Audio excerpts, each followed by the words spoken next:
Variable salary scam. Variable salary scam একটা বিষয় নিয়ে কথা বলবো, যেইটা কিন্তু জীবনের বিভিন্ন বিষয় রয়েছে আমাদের জীবনে। আপনারা যারা আইটি ইন্ডাস্ট্রিতে আছেন, তারা তো জানেনই অনেকেই যে আপনাদের স্যালারির একটা অংশ থাকে যেটা ভেরিয়েবল হয়, এবং সেইটা নিয়ে কিন্তু একটা স্ক্যাম হয়।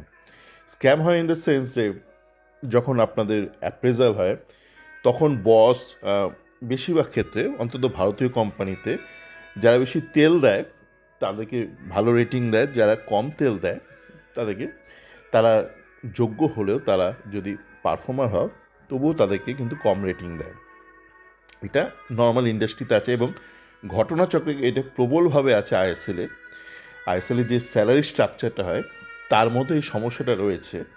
এবং এই মুহূর্তে যেহেতু আমরা শুনতে পাচ্ছি বা অন্তত বুঝতে পারছি যে হয়তো এই পুরনো যারা চালাতো আইএসএলটাকে, তারা হয়তো আর চালাতে পারবে না, যেহেতু একটা নতুন কনস্টিটিউশন এসে গেছে, এবং আমরা বুঝে গেছি যে তাদের যে পুরনো ছক ছিল সেটা হয়তো আর কার্যকর হবে না। তো আমার মনে হয় এই বিষয়টুকু নজর দেওয়া দরকার যে আইএসএলের যে স্যালারি স্ট্রাকচারটা আছে সেটা কিন্তু একটা স্ক্যাম বা একটা নন ট্রান্সপারেন্সির একটা সুযোগ করে দিচ্ছে। কীভাবে বলছি, এই এই বিষয় নিয়ে, শুধু ছোট্ট বিষয় নিয়ে আলোচনাটা করব, অন্য কিছু করব না। এই যে প্লেয়ারদের যে কোনো, আপনার যদি একটা স্যালারি স্ট্রাকচারটা দেখতে পারেন বা কন্ট্রাক্ট স্ট্রাকচারটা, আমি দেখিনি কিন্তু এটা ওটা বিভিন্নভাবে ব্যাপারটা বুঝতে পেরেছি।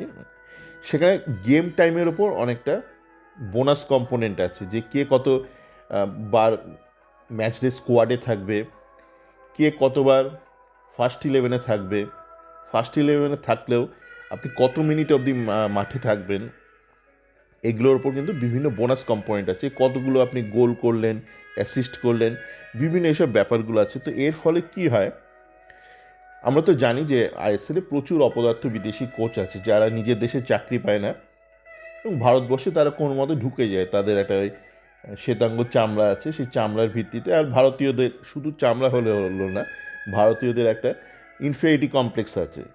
টিপিক্যাল ওই বিদেশ থেকে আসতে, মানে যে কোনো বিদেশি মালই ভালো মাল। একটা সময় ছিল ফ্যান্সি বাজার বা ফাঁসি বাজারে লোকে যেত বিদেশি মাল কেনার জন্য, একটা বিদেশ থেকে এসে একটা ব্যাপার ছিল। আমি যেমন যখন দেশে যাই, আমি বিদেশি এটা ওটা গিফট নিয়ে যাই, আমি নিজে দেশি মাল ব্যবহার করি বিদেশে বসে। কেননা আমাদের ভারতের অনেক কিছুই কিন্তু খুবই ভালো, কিন্তু আমি যদি এখন ধরুন দেশে নিয়ে যাই, সে বা দেশে গিয়ে বলি যে এই দেশি মালটা ব্যবহার করো, ভাবে গিফটে। তা আমি যেমন একটা উদাহরণ দিচ্ছি, আমি চায়ের সাথে ভারতীয় বিস্কুটই খাই, চায় চুবি একদম তুমি। কিন্তু যখন দেশে যাই, একটু বিদেশি বিস্কিট, একটু বিদেশি চকলেট এগুলো নিয়ে যাই, না তো বলবে ও বাবা, না তুই মিথ্যে কথা বলছো, বিদেশে বসে তুমি দেশি বিস্কিট খাও। তো যাকে মূল বিষয়ে আসি।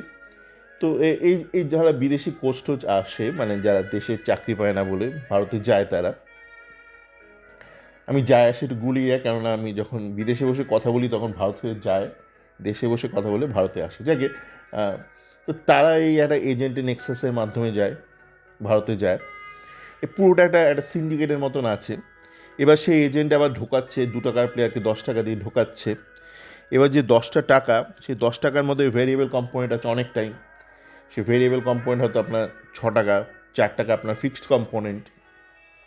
এবার এই 6 টাকাটা যদি না পায়, ধরুন একটা প্লেয়ারকে ঢোকালো 2 টাকার প্লেয়ারকে 10 টাকা দিয়ে, সে যদি গেম টাইম না পায়, তাহলে তো সে 4 টাকা পাবে, সে 6 টাকা পাবে না।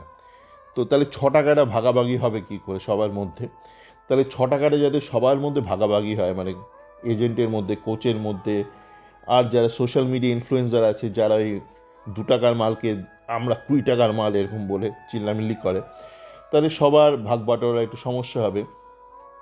তাহলে তাকে অন্তত আপনাকে ম্যাচ ডে স্কোয়াডে রাখতে হবে। সেক্ষেত্রে আপনার তন্ময় দাস ম্যাচ ডে স্কোয়াডে থাকুক বা না থাকুক, আপনার সায়ন ব্যানার্জি ম্যাচ ডে স্কোয়াডে থাকুক বা না থাকুক, শ্যামল বেস্তার স্কোয়াডে থাকুক বা না থাকুক, আপনাকে কিন্তু এদেরকে ম্যাচ ডে স্কোয়াডে রাখতেই হবে। মানে এই 2 টাকার মাল যারা 10 টাকায় ঢুকেছে, কেন তারা বোনাসটা পাবে না? এছাড়া যে ড্রিম ইলেভেন্স ব্যাপারগুলো ছিল, ওখানে আপনারা জানেন যে বিভিন্ন যে স্ট্যাটিস্টিক্স দেওয়া হয়, যেভাবে একটা প্লেয়ারের রেটিং টেটিং হয়, সেই রেটিংগুলো ফুটবলের ক্ষেত্রে খুব একটা প্রযোজ্য নয়। এইটা প্রথম আইডেন্টিফাই করেছিল বা শেয়ার করেছিল আমার চ্যাট ফোরামে আমার খুবই ভালো এক সতীর্থ ইস্টবেঙ্গল ফ্যান, যিনি ইউএসএতে থাকেন এবং যিনি ওখানকার স্পোর্টস নিয়ে যথেষ্ট খোঁজ খবর রাখেন। ওখানকার মেজর লিগ সকার বা যে আপনার ওখানকার যে রাগবি বা আমেরিকান ফুটবল যেটা বলা হয় বা বাস্কেটবল, ওই ধরনের খেলা বা ক্রিকেটেও আপনার ছোটো ছোটো ইভেন্ট হয়, ডিসক্রিট ইভেন্ট হয়, সেই ইভেন্ট ভিত্তিক আপনার স্কোরিং হতে পারে। কিন্তু ফুটবল এমন একটা খেলা যেখানে কিন্তু অনেকটা ইন্টেলেক্টের ব্যাপার রয়েছে, সেখানে ইন্টেলেক্টের অ্যাপ্রিসিয়েশন করা খুব মুশকিল, মানে সেটাকে রেটিং দেওয়া। ধরুন একটা প্লেয়ার কোন পজিশন নিল মাঠে, ঠিকঠাক পজিশন নিল কি না, বা এই ব্যাপারগুলো, বা ঠিকঠাক সাপোর্ট দিল কি না, এগুলো আপনি কীভাবে ইভ্যালুয়েট করবেন বা কীভাবে রেটিং করবেন, এগুলো সম্ভব নয় ফুটবলের ক্ষেত্রে। অন্তত এই মুহূর্তে সেটা আমরা সম্ভব হতে দেখিনি, যে ইভ্যালুয়েশন বা রেটিং স্কোরিং সিস্টেম আছে সেখানে কিন্তু এই একটা ফুটবলারের যে ইন্টেলেকচুয়াল কন্ট্রিবিউশন টু গেম সেগুলো ধরা থাকে না। যদি এটার ভেরি ক্রিটিক্যাল কম্পোনেন্ট, যে ইন্টেলেকচুয়াল কন্ট্রিবিউশন টু গেম, সেগুলো দেখবেন ইভ্যালুয়েশন সিস্টেমে ওইগুলো কটা অ্যাসিস্ট করলো, কটা শট মারলো, মানে উল্টোপাল্টা শট মারলো, ইউ গেট আ রেটিং।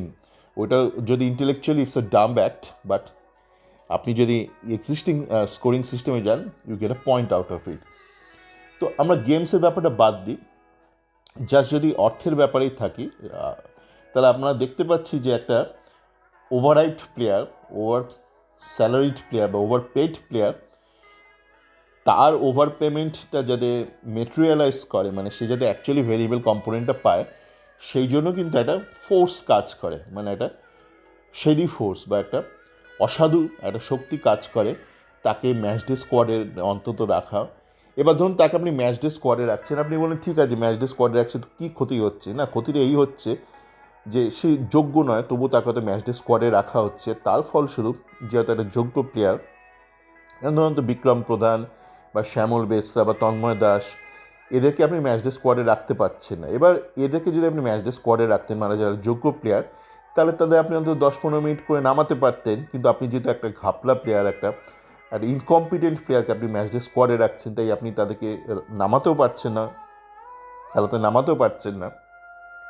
তো এইভাবে কিন্তু ক্ষতিটা হয়ে যাচ্ছে ভারতীয় ফুটবলে। সেই জন্য জুনিয়র প্লেয়ার উঠছে না।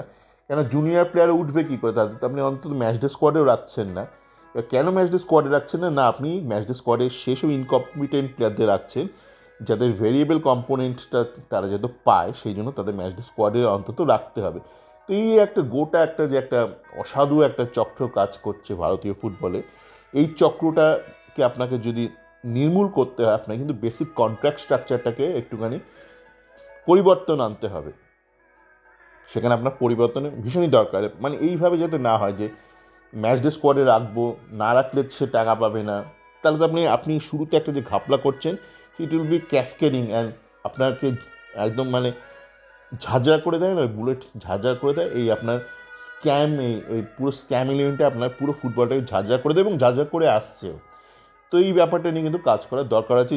যখনই কোনো নতুন কোম্পানি বা যারা এই নতুন করে আইএসএল বা টায়ার ওয়ানটা চালাবে, তাদের কিন্তু এই মূল ব্যাপারটা আঘাত করতে হবে যে আপনি বেশি টাকা দিয়ে একটা প্লেয়ার নিলেন, মানেই তাকে আপনাকে যে ম্যাচ ডেতে, আগে এগুলো তো ছিল না, কেননা আগে এই স্যালারি স্ট্রাকচারটা এত কমপ্লিকেটেড ছিল না, তাই আগে এরকম হয়েছে, বেশি টাকা দিয়ে প্লেয়ার আনলেন, তাকে বসিয়ে রেখেছে, কেননা তাকে আপনি বসিয়ে রাখুন বা না রাখুন, খেলান বা স্কোয়াডে রাখুন, তাকে একই অর্থে আপনাকে দিতে হবে। কিন্তু এখন কিন্তু এরকম যে আপনি তাকে ম্যাচ ডে স্কোয়াডে না রাখলে আপনি তাকে টাকা দিতে পারছেন না।